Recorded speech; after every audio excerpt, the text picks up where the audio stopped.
હારે પાણું મારીને મટકી ફોડી મોહનજી ગોરસની રેલમ છેલ છે.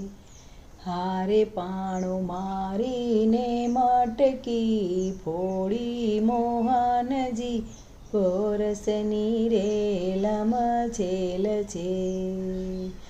દૂધ ઉતારી માતાજી દોડ્યા, માખણ ચોરતા જોયા મોહનજી.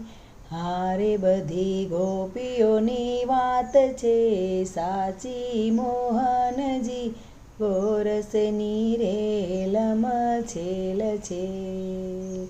હારે પાણો મારીને મટકી ફોડી મોહનજી ગોરસની રેલમ છેલ છે.